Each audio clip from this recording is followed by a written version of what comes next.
कहानी अब एक दिलचस्प और रोमांचक मोड़ पर पहुंच गई है, जहां सामने आने वाली है मेघा की असल सच्चाई। एक ऐसी सच्चाई जो पूरे परिवार को झकझोर कर रख देगी। अब तक जिसे सब एक सीधी सादी समझदार और संस्कारी लड़की समझ रहे थे, असल में वह एक बड़ी योजना के साथ इस घर में आई है। मेघा की पहली झलक ने ही चंद्रिका को प्रभावित कर दिया था। चंद्रिका को लगा कि मेघा ही वह लड़की है जो उनके बेटे देव की जीवन साथी बनने के योग्य है। लेकिन चंद्रिका यह नहीं जानती कि जिस लड़की को वह अपनी बहू बनाने की सोच रही है, वह उनके पूरे परिवार से गहरा बदला लेने की नीयत से यहाँ आई है। दरअसल मेघा कोई साधारण लड़की नहीं, बल्कि करिश्मा की बहन है। करिश्मा, जो कभी इस परिवार से जुड़ी थी, को अपमान और अन्याय का सामना करना पड़ा था। उसे इस घर से निकाला गया और उसका जीवन बर्बाद हो गया। करिश्मा की इस बर्बादी का कारण मेघा इस परिवार को मानती है। उसने ठान लिया है कि वह एक एक करके उन सभी लोगों से बदला लेगी जिन्होंने उसकी बहन को दर्द दिया। मेघा जानती है कि बदला लेने का सबसे सही तरीका है विश्वास जीतकर भीतर से वार करना। इसलिए वह खुद को एक आदर्श लड़की के रूप में पेश करती है।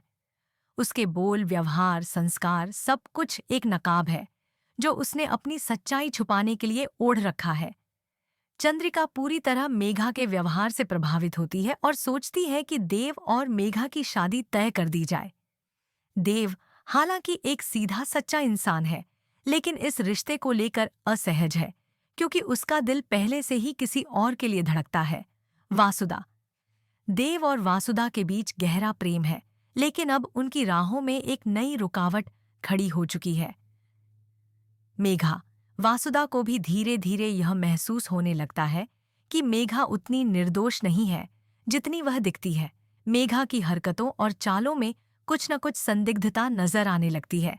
वासुदा अपनी समझदारी से यह जानने की कोशिश करती है कि आखिर मेघा के इरादे क्या हैं।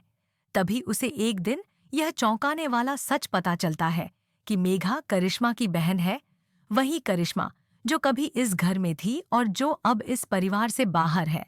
वासुदा अब समझ जाती है कि मेघा के इस घर में आने का मकसद कुछ और है। वह जान जाती है कि मेघा सिर्फ इस परिवार को तोड़ने के लिए आई है। वासुदा यह भी समझती है कि अगर उसने समय रहते मेघा की सच्चाई नहीं उजागर की, तो न केवल उसका अपना रिश्ता देव से टूट जाएगा, बल्कि पूरा परिवार एक बहुत बड़ी मुसीबत में पड़ जाएगा। वह तय करती है कि किसी भी हालत में वह मेघा के झूठ को सबके सामने लाकर ही दम लेगी। वासुदा के लिए यह राह आसान नहीं है। उसे सबूत जुटाने होंगे, लोगों को यकीन दिलाना होगा और सबसे मुश्किल काम देव को मेघा की असलियत से रूबरू कराना होगा।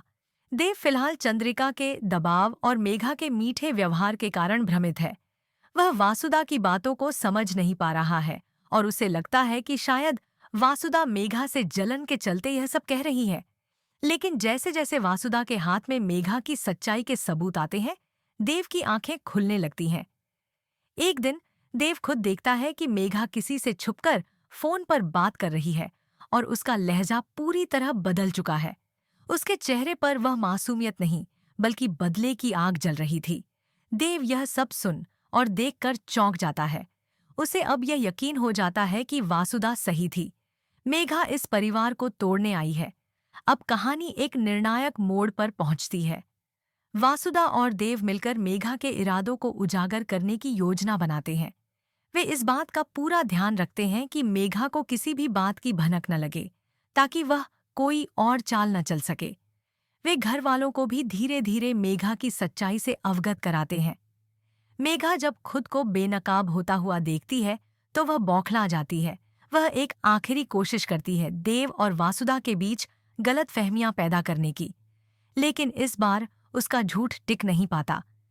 देव और वासुदा के बीच अब विश्वास मजबूत हो चुका है और वे जान चुके हैं कि सच्चा प्यार वही होता है जो हर मुश्किल में साथ निभाए। आखिरकार मेघा की सच्चाई सबके सामने आ जाती है। वह स्वीकार करती है कि वह बदला लेने आई थी, लेकिन साथ ही यह भी मानती है कि उसने जिस तरह से परिवार का विश्वास तोड़ा, वह गलत था। चंद्रिका भी अपनी भूल मानती है और वासुदा से माफी मांगती है कि उसने उसकी बातों पर यकीन नहीं किया। देव और वासुदा फिर से एक हो जाते हैं और इस बार उनका रिश्ता और भी मजबूत बन जाता है। मेघा के जाने के बाद घर में शांति लौट आती है और सभी एक नई शुरुआत करते हैं।